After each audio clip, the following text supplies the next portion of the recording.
Hey there, fellow sci-fi lovers.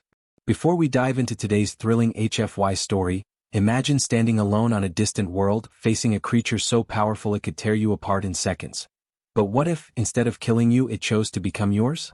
If you love stories of unexpected bonds and human defiance, make sure to hit that like button, comment your thoughts below, and subscribe for more epic sci-fi and HFY tales every week. Now let's begin. He heard the growl before he saw it. At first, it was a low, rolling vibration that rattled the ceramic mugs in his cabin. The tools hanging by his workbench clinked against each other, a nervous metallic chorus beneath that thunderous hum. He set down the datapad and rose to his feet, frowning at the rattling window panes. Outside, dust blew across the barren plain, swirling around the charred remains of alien flora he had cleared months ago to build his comm tower. But nothing in the dust storm could make a sound like that. He stepped to the door, slipping his boots on quickly, and keyed open the reinforced hatch. Hot wind struck his face. The smell of burned ozone burned his nostrils, and he tasted iron on the breeze. His gaze followed the sound, past his sensor array and water tanks, until it landed on a smoking crater at the edge of his outer perimeter. For a moment he simply stared. Things crashed from orbit all the time on this forsaken frontier world. Derelict probes, trade junk, even burned out escape pods from forgotten skirmishes in orbit. But nothing had ever made a crater that big, or rattled his entire settlement like a giant had stomped the earth. He grabbed his visor from the hook, clamped it over his eyes, and zoomed in. The crater glowed faint orange at its deepest point. Steam rose in thick, oily plumes, refracting the morning sun into fractured rainbows. And in the center of it all was a pod, armored, angular, bristling with embedded impact spikes and heat fins like a monstrous black seed. The insignia painted across its hull made his chest tighten with old learned fear, the jagged glyphs of the Irulian Empire, scrawled in ritualistic blood-red streaks. His pulse pounded as he backed into his cabin, sealing the door with a hiss. He rushed to his console and activated perimeter defense, a crude network of motion sensors, thermal tripwires, and electrified pikes he'd welded together over the years. Against local predators, it was sufficient. Against an Irulian drop pod, it was a string of paper charms against a hurricane. He checked the orbit logs. No Empire cruisers in local space. No transmissions. Which meant it was a stealth drop, cloaked from orbital sensors. Which meant they sensed something they didn't want anyone to detect. His gut twisted. He watched on his monitor as the pod's forward hatch hissed open. Hydraulic arms pushed the heavy door down into the crater dirt. For a moment, only darkness spilled out, as though the universe itself had torn open and exposed its void to the light. Then something moved within that darkness. First came its forelimbs, thick, plated with chitin and segmented scales, each ending in dagger-like claws that gouged the metal ramp as it stepped down. Steam clung to its obsidian armor, dripping and sizzling on the scorched ground. Its shoulders were broader than the pod hatchway, forcing it to twist as it emerged fully. Its head rose slowly, crowned in curling keratin blades, 4 black eyes reflecting the dawn light with cold, perfect focus. It lowered its snout to the dirt and sniffed once. A shiver rolled down its back, scales rippling. Its maw opened, revealing rows of triangular teeth slick with saliva, and it let out a deep, rattling growl, the same that had shaken his cabin moments before. He forced himself to breathe. His name was Elias Rourke. 53 years old, former terraforming engineer for the Confederated Systems. Retired, forcibly or voluntarily depending on who told the story, after the Irulian War. Since then he'd lived alone on this edge world, researching mineral samples, scanning for old war debris, and sending encrypted geological reports back to the Confederacy in exchange for supply drops. It was quiet work. Lonely, yes, but safer than anything he'd known before. Until now. Because now, standing in the crater at the edge of his life, was a living weapon designed solely to end other lives. The Empire called them Sha'ari, apex predator units bred from captured megafauna and genetically engineered to embody terror itself. He'd seen one once, years ago, across a scorched battlefield littered with smoldering tanks.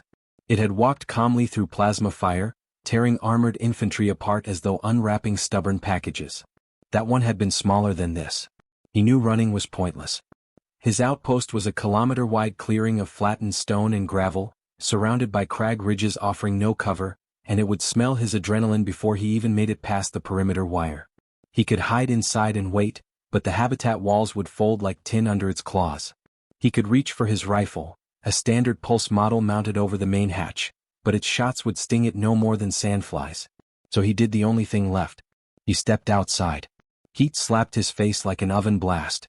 He walked slowly, careful to keep his movements broad and visible, showing it he was no threat. Its eyes tracked him instantly, each step measured against kill probabilities and prey evasion patterns coded deep into its neural matrix. A low rumble rolled up from its chest as its tail, armored with ridged plates, swept the dirt behind it in a warning arc. He stopped at the edge of his camp, less than 50 meters from the crater. He could smell it now, copper, sulfur, and some sharp antiseptic tang he recognized from Empire cleansing chambers. Its breath steamed around its fangs as it tilted its head, reading his posture, judging his purpose, calculating how it would kill him. He raised his hands, palms open. "I know what you are," he said quietly, voice almost lost in the hot wind. "I know why they sent you." Its upper lip peeled back, revealing more teeth. Saliva dripped in long strings onto the scorched stone. Its 4 eyes blinked in an asynchronous pattern, an eerie rhythm that mimicked a predator's patience and precision. "They're cowards," he said. "Sending you down here alone. Don't even have the guts to finish their own kill orders." The creature took a step forward. The ground vibrated under its weight. Heat sensors on his boots registered a thermal spike as its exhalation swept across the rocks. Its shoulder plates shifted, angling outwards like a cobra preparing to strike. He should have been trembling. Any sane man would. But as he stood there, staring at the Empire's ultimate predator, something cold and strangely peaceful settled over him. Perhaps it was the knowledge that this was always how it would end, not in sickness or age or exile's quiet misery, but in something primal and honest. To be prey was to be part of a truth older than language. He smiled softly. "If you're going to do it," he said, "do it quick. I'm too old to taste fear properly anymore." The creature paused. Its claws curled against the ground, scraping the stones. Its snout twitched, tasting his scent in the breeze. One eye narrowed slightly, a micro-adjustment as it processed chemical signals from his sweat. There was no adrenaline spike. No cortisol surge. No reek of terror. Only calm acceptance. For the first time since it stepped from the pod, it made no sound. Its maw closed slowly. Its chest rose and fell once, twice in deliberate controlled breaths. Then, with a grace that belied its monstrous form, it lowered its head until its snout almost touched the ground. Its tail swept sideways in a slow arc, a gesture not of threat, but of acknowledgement. Elias blinked. A flicker of movement in the morning haze caught his attention, a small puddle of red spreading beneath its front leg. His visor zoomed in instantly, enhancing infrared readings. The joint beneath its armored chest plate was leaking fluid, dark, viscous, half-coagulated. Blood or something close enough. An injury.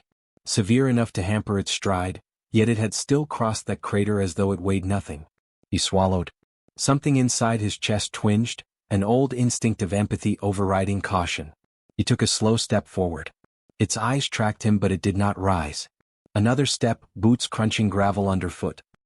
He was close enough now to hear the wet rasp of its breathing, to smell infection around the wound. He extended a hand, palm trembling only slightly. "Easy," he whispered. "Let me see." The creature's nostrils flared. For a heartbeat, silence hung heavy between them, filled only by the whisper of wind through scorched grass and the crackle of cooling metal from its pod. Then it lowered itself further, chest pressing into the dust, forelegs folding beneath its bulk with a rumbling groan. Elias reached out and touched its armored snout. The plates were hot and surprisingly smooth beneath his fingers. Its eyes flicked to meet his gaze, unblinking. Beneath that gaze he felt something shift, not within it but within himself. A fracture line in the world he knew, splitting open to reveal something impossible. The Empire had sent a weapon to kill him. Instead, it had bowed its head and surrendered its fate to his hands. He let out a shaky breath, staring into its alien eyes, and for the first time in years, he felt the lonely weight in his chest lift just a little. Beyond the crater's rim, the rising sun bathed them in molten gold. Its warmth felt like a promise, or a warning, that nothing would ever be the same again. The creature's breathing was ragged beneath his fingertips, each exhalation puffing hot air across his forearm. Elias kept his hand steady against its snout, feeling the ridged texture of scales and armored plates, the trembling of tiny facial muscles beneath thick chitin. It wasn't fear he felt. Not exactly. It was something older, deeper, a primal recognition between two living things who understood life's final truths. He eased around its massive head, boots crunching softly on the gravel, and stepped closer to its injured forelimb. Up close, the smell was nearly overpowering: blood, rotting tissue, burned ozone, and that underlying antiseptic tang from its birth labs. A wedge-shaped gash had split the scales near its shoulder joint, dark fluid seeping down its plated chest to pool on the ground. From the ragged edges of the wound, he saw embedded shrapnel glittering in the sun. "Looks like they didn't pack you carefully," he murmured. Its head shifted slightly to follow him, but it remained prone, chest pressed to the dirt, tail lying limp behind it. He unhooked a small tool pouch from his belt, kneeling carefully at the edge of its massive forelimb. Even kneeling upright, his head barely reached the height of its shoulder. He unclipped his injector gun, checking the remaining cartridges for broad-spectrum antibiotic and tissue sealant. The creature's eyes narrowed as the metal tool gleamed in the sunlight. "Easy," he whispered, his voice low and calm. "This will sting." He pressed the injector to the edge of the wound and triggered a slow, metered dose. The creature tensed, claws gouging the stone beneath it with a screeching rasp. A deep, resonant growl rolled through its chest, vibrating up into his knees. He held his ground, forcing himself to breathe steadily, feeling sweat drip down his spine under the oppressive morning heat. After a long moment, the growl faded to a wet, rasping breath. Its eyes blinked once, twice, and then settled on him with a look he could almost call puzzled. He worked quickly, scanning the wound with his portable dermal imager to ensure no major arteries were compromised.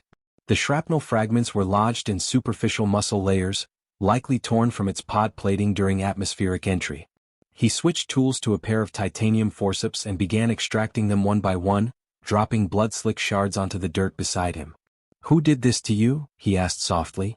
"Did they throw you away or did you jump ship?" The creature huffed a slow breath. Its chest expanded and deflated with deep, exhausted rhythm. Each time he removed a fragment, its claws twitched against the ground, the pain reflex too strong for even its engineered tolerance to suppress. When the final shard clinked into his discard pile, he rinsed the wound with saline and sealed it with biofoam, spraying layer after layer until the torn muscle was hidden beneath matte gray polymer. "There," he said, wiping sweat from his brow with the back of his glove. "Not perfect, but you'll live."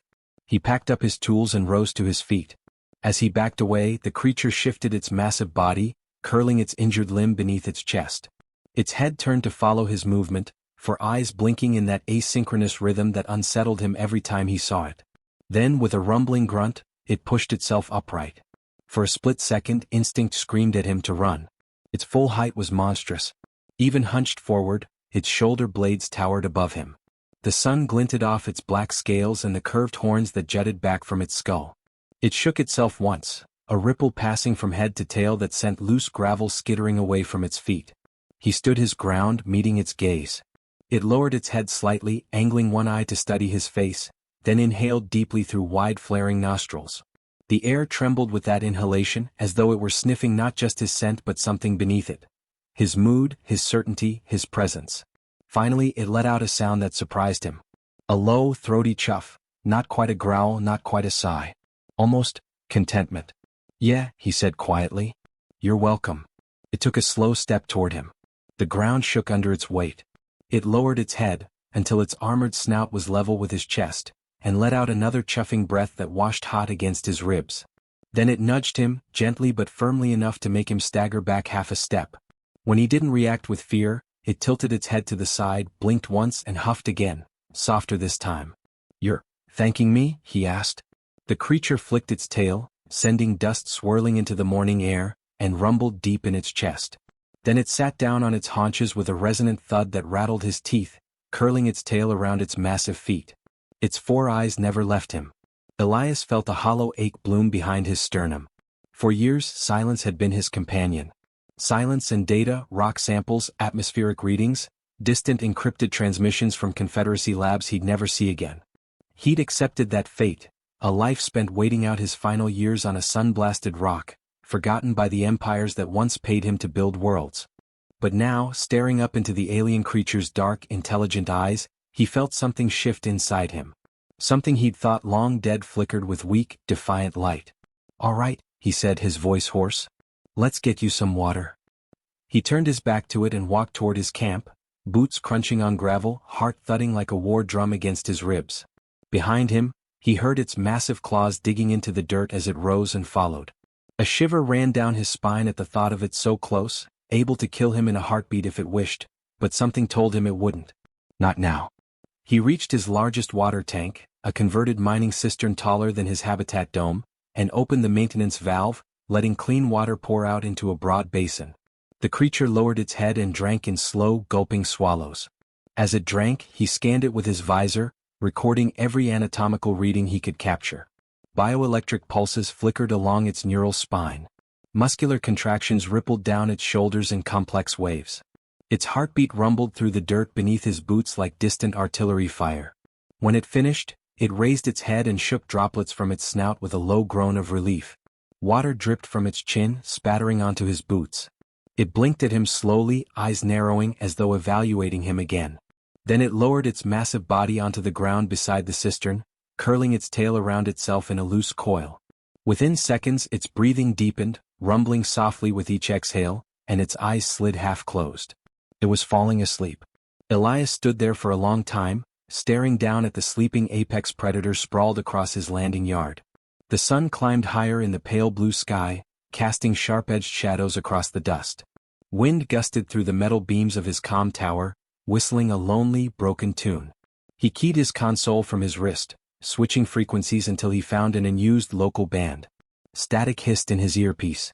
He took a slow breath, staring out across the silent plain at the smoking remains of the drop pod.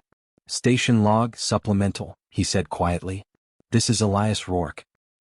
I've just treated an Irulian Predator unit. Shari class. It arrived via stealth drop pod with combat loadout active. Injury indicates it was launched with compromised containment integrity."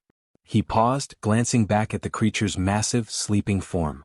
Its breathing rumbled softly, chest rising and falling in deep, peaceful rhythm. "It didn't kill me. It let me treat its wounds. And now it's sleeping beside my camp like a guard dog. If anyone receives this, tell command to hold orbital strikes. I want to see where this goes." He cut the transmission and closed his eyes for a moment, feeling the burn of exhaustion behind his eyelids. The wind rattled the antenna array above his head. Somewhere in the distance, a solitary sand gull screamed across the plain. When he opened his eyes, he found the creature watching him again. Its eyelids were half closed, but its gaze tracked him with a patient, unreadable calm. He exhaled softly. For the first time in years, the endless silence of this forsaken world felt less heavy, less final. He turned away and walked back toward his habitat dome.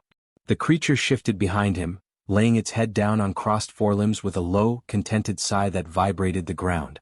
Tomorrow he would decide what to call it. For now, it was enough that it was here, breathing, alive, and willing to let him live. But as he reached his doorway and paused to glance back, a sliver of cold realization pierced his chest. The Empire would be watching. Their drones would record this, their generals would analyze every flicker of behavior, and somewhere in the vast black cold between stars, an emperor would be asking a silent, fearful question. If a human can tame our deadliest creation, what else might they do?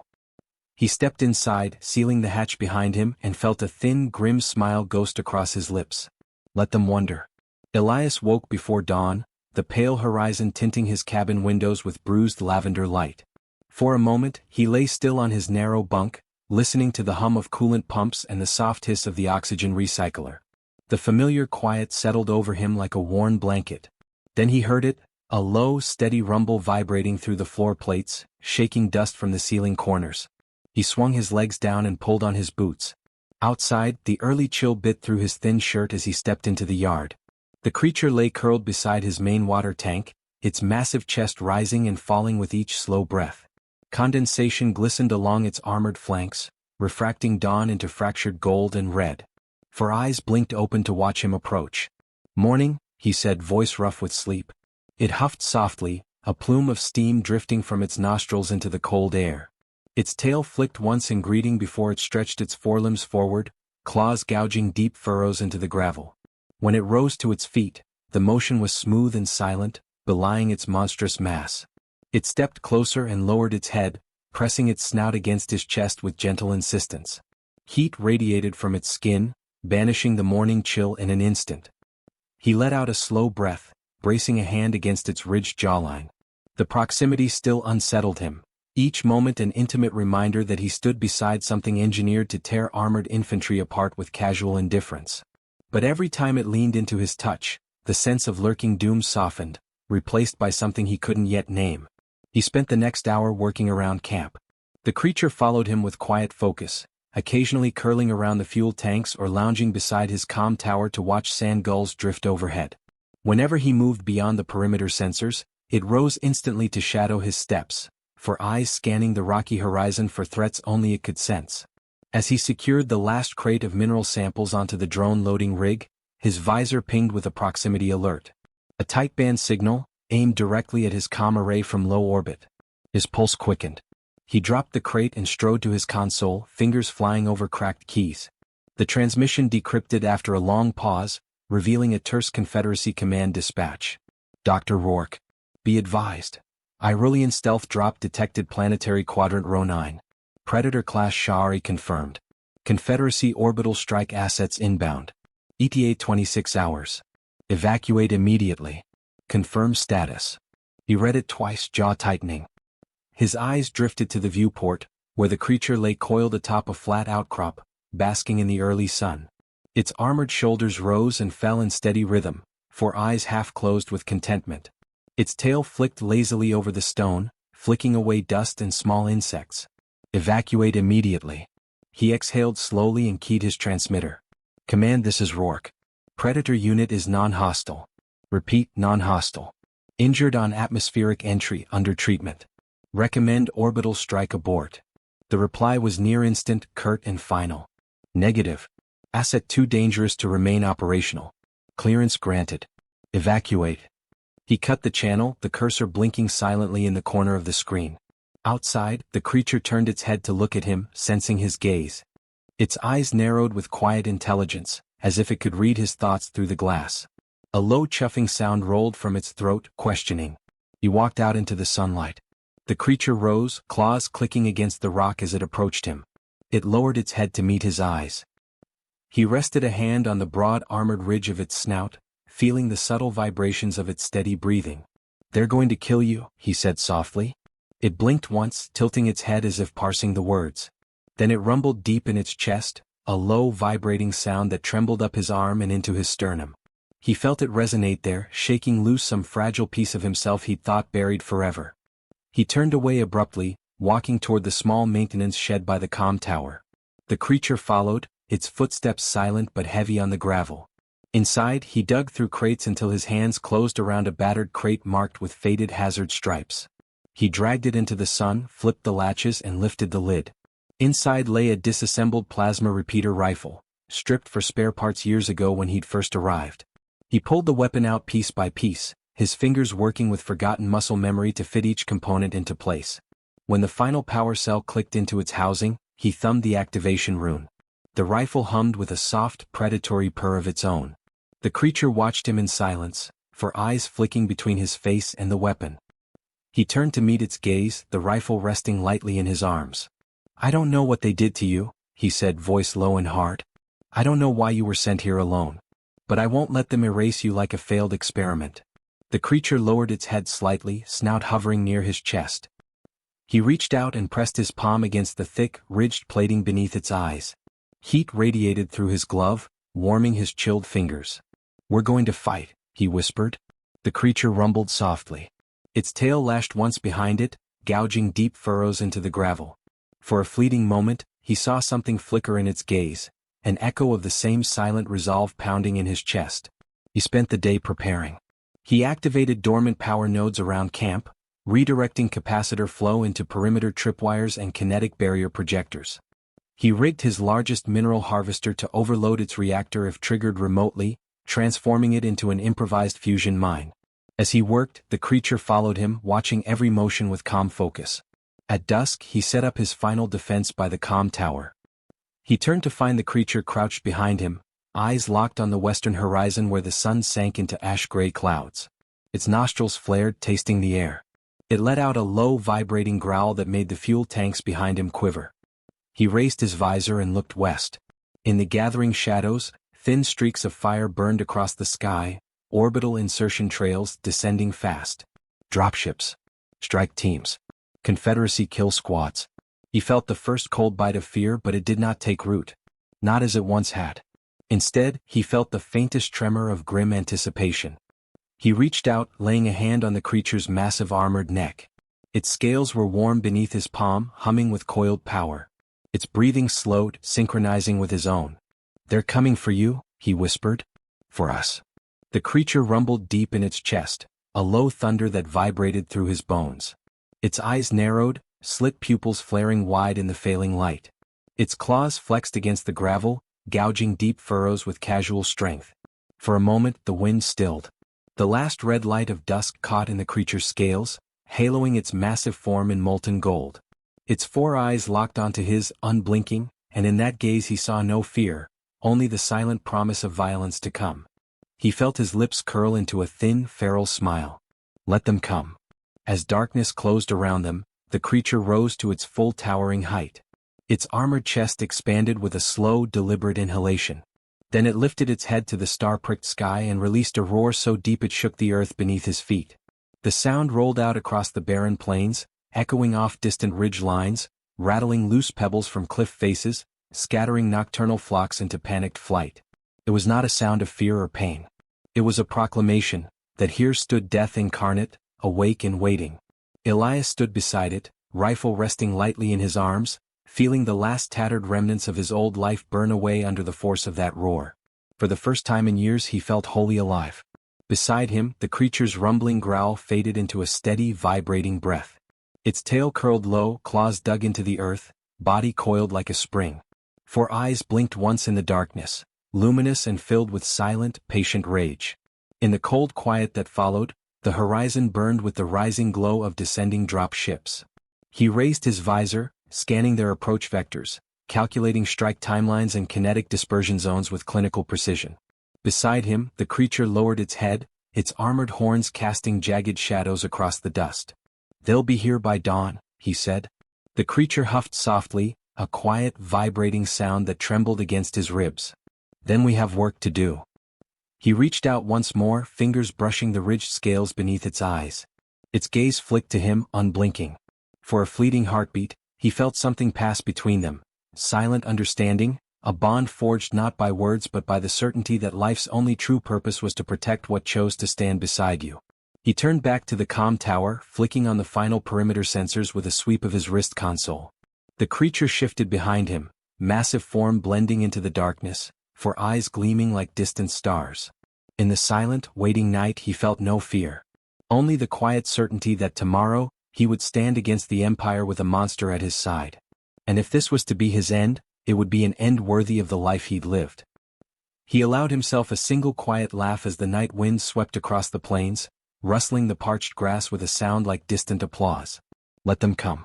The first drop ship landed just beyond the northern ridge at dawn.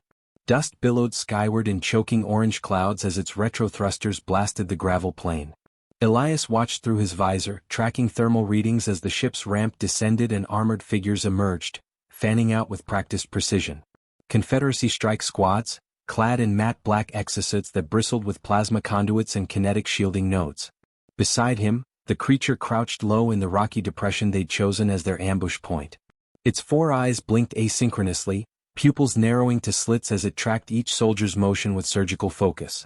Heat shimmered off its armored flanks, rising in faint ripples that blurred its outline against the dawn. Its breathing was slow and silent, chest expanding in steady, controlled rhythm. Elias shifted his grip on the plasma repeater, feeling the weapon hum softly against his palms. He glanced sideways at the creature, studying the curve of its horns silhouetted against the rising sun, the ridged plates running down its massive neck like an obsidian waterfall.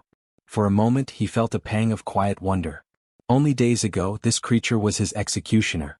Now it crouched at his side as a partner in defiance. The first strike team advanced down the slope toward his camp perimeter, weapons raised. His sensors flickered with encrypted comm bursts as they coordinated approach vectors and target locks. The lead soldier raised a clenched fist, signaling a halt just outside the outer tripwire radius. They'd spotted his defenses. He exhaled slowly, letting the morning chill ground him in the moment. Fear was pointless now. His pulse was calm, his thoughts clear. He toggled his wrist console, selecting the northern tripwire cluster, and sent a silent activation pulse. The ground erupted in a thunderous chain of plasma charges. Blinding light seared the rocky slope as 3 soldiers vanished beneath molten debris. Screams crackled over open comm channels, abruptly cut short by the roar of collapsing stone. The remaining squad members fell back in disciplined arcs, plasma rifles spitting bursts of searing light into the dust cloud. The creature surged forward, leaping onto the slope with terrifying speed. Its claws ripped through shattered gravel, armored tail lashing out to catch a soldier mid-stride. The exosuit crumpled under the impact, its occupant hurled into a jagged outcrop with bone-snapping force. Another soldier spun, raising a shoulder-mounted plasma cannon.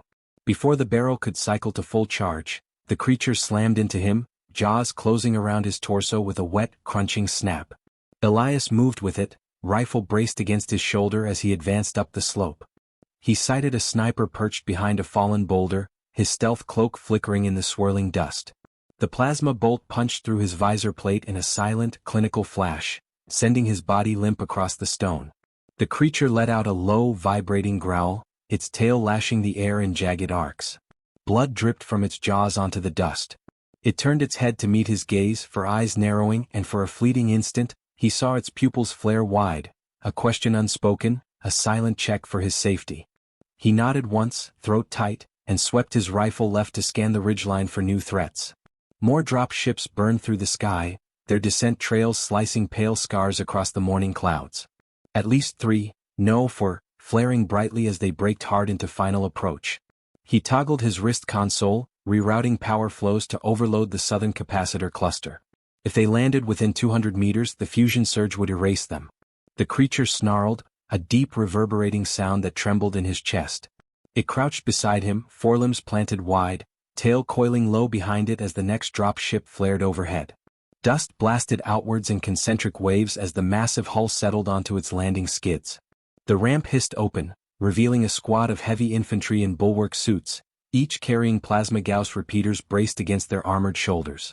Elias ducked back behind the shattered boulder as plasma rounds ripped through the stone above him, showering him with molten shards.